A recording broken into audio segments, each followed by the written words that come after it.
हरे कृष्णा, राधे राधे। हम सभी साधक श्री सुदर्शन सिंह जी चक्र द्वारा लिखित पुस्तक नंद नंदन का श्रवण कर रहे हैं। आज का प्रसंग है महर्षि वशिष्ठ वत्सोद्धार।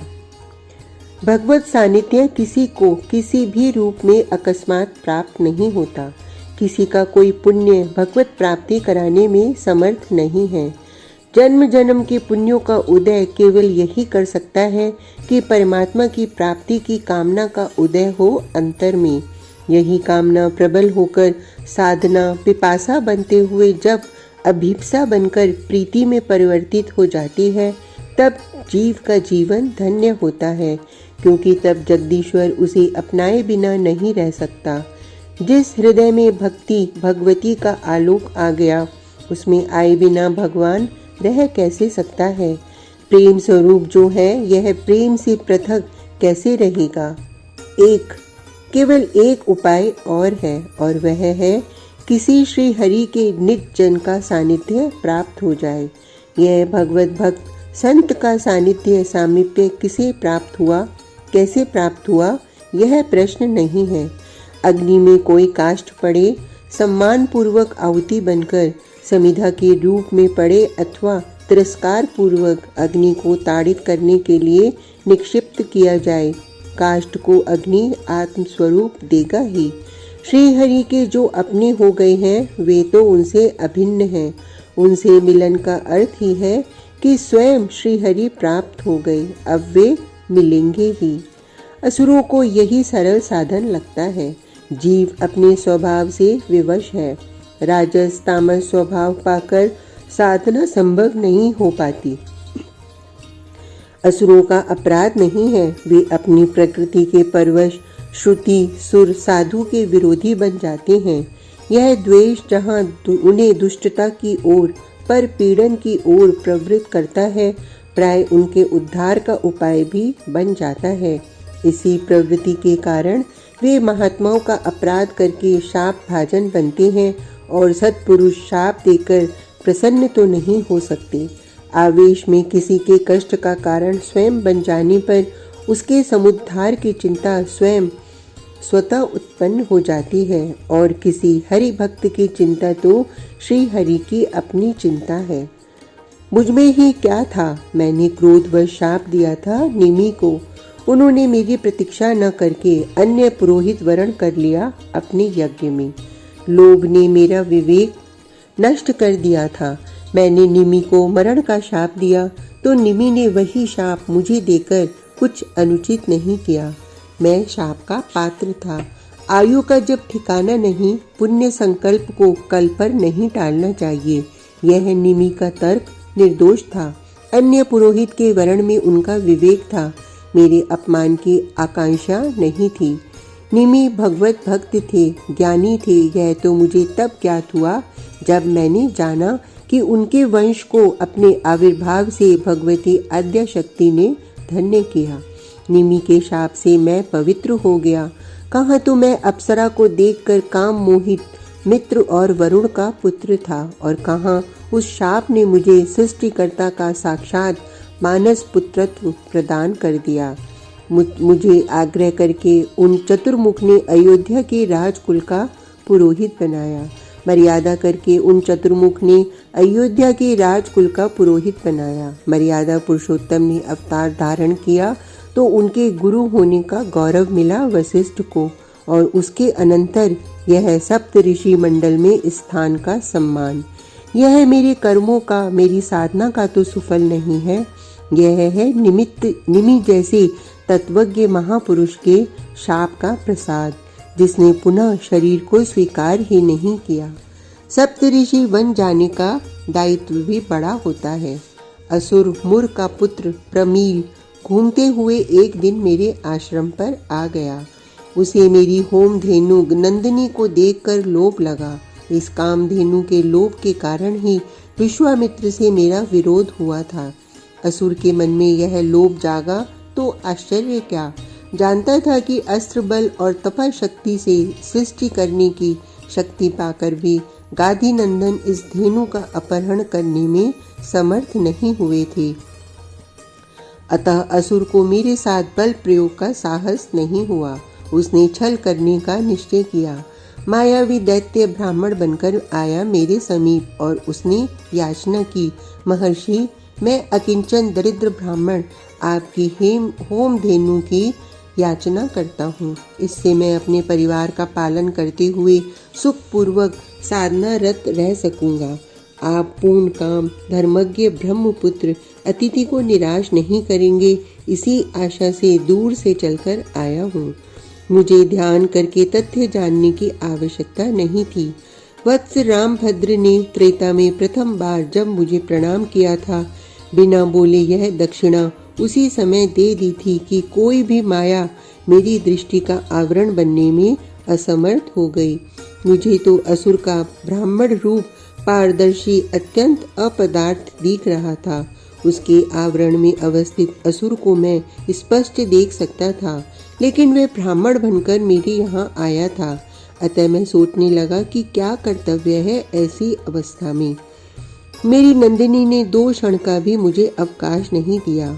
उसने शाप दे दिया, तू दैत्य होकर ऋषि की गौ का छल से अपहरण करने आया है, अतः गोवत्स बन। उसका ब्राह्मण शरीर अदृश्य हो गया, असुर शरीर भी अदृश्य हो गया। हृष्ट पुष्ट काला बछड़ा बन गया वह, और मेरे पदों पर उसने मस्तक रख दिया। उसके नेत्रों से अश्रुधारा चल रही थी। अनुताप पर्याप्त प्रायश्चित होता है। नंदिनी ने शाप की कोई अवधि निश्चित नहीं की थी, किंतु मेरी प्रसन्नता गोवत्स का रूप मिटाकर किसी जीव को पुनः दैत्य दे दे, यह तो किसी भी प्रकार उचित नहीं था।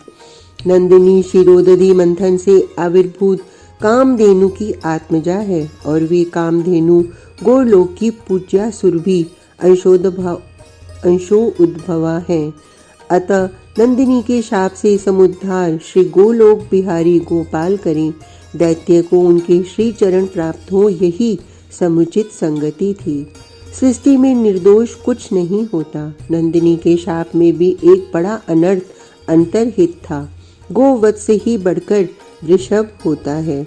वृषभ साक्षात धर्म है। वत्स है विश्वास। विश्वास को ही धर्म बनना है बढ़कर।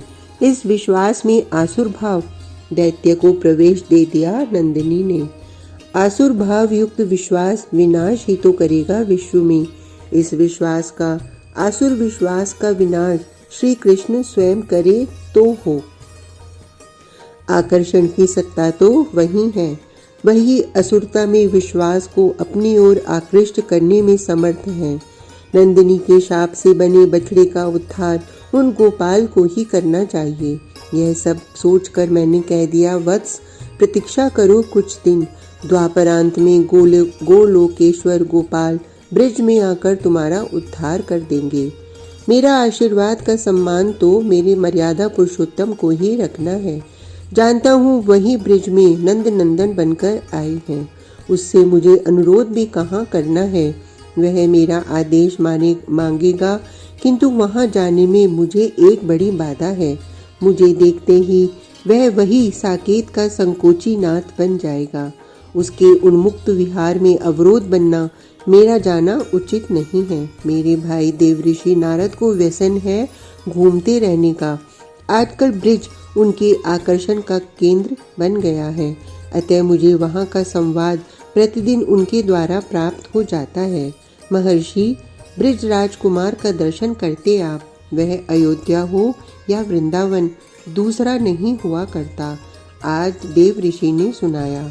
वन में देखने योग्य शोभा थी गोपों के बालकों की।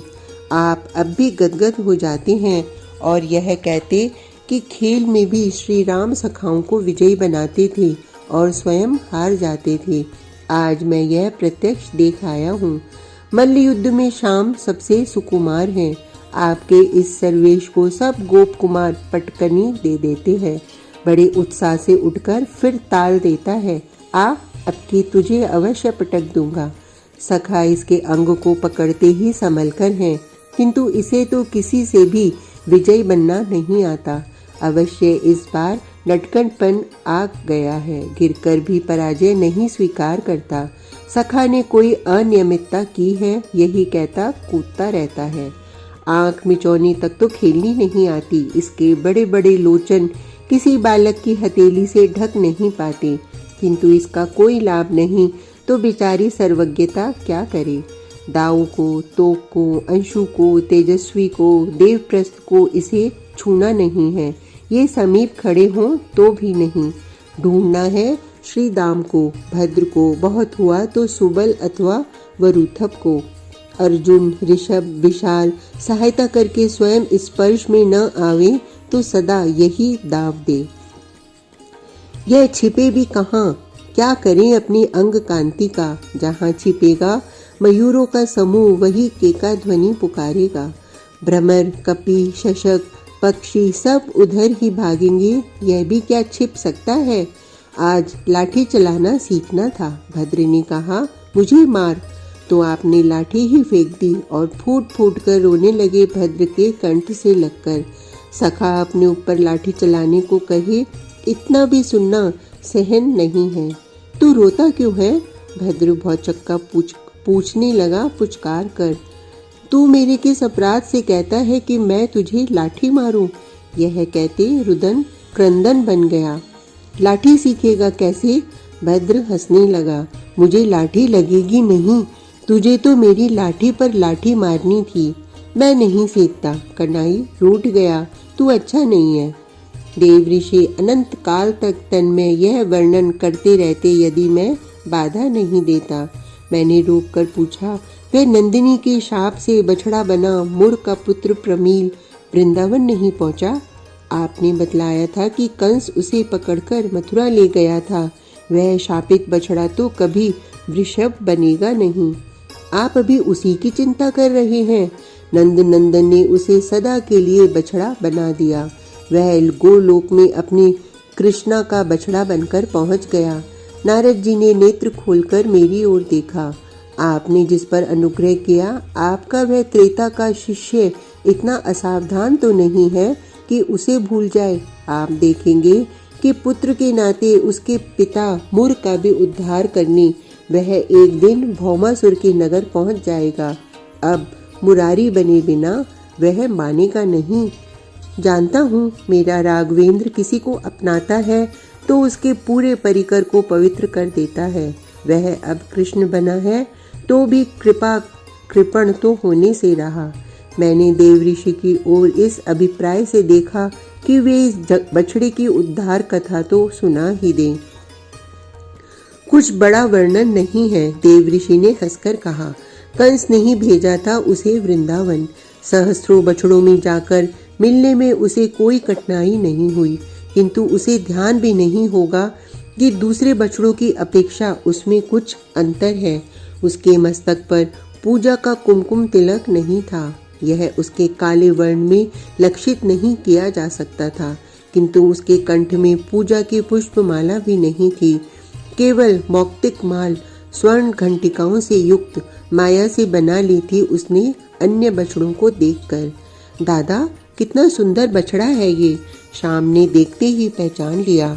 इसने इतनी शीघ्र कंठ की पुष्पमाला कहीं उलझाकर तोड़ दी। तू इसे पहचानता है? श्री शंकरशन ने साभिप्राय देखा अनुज की ओर।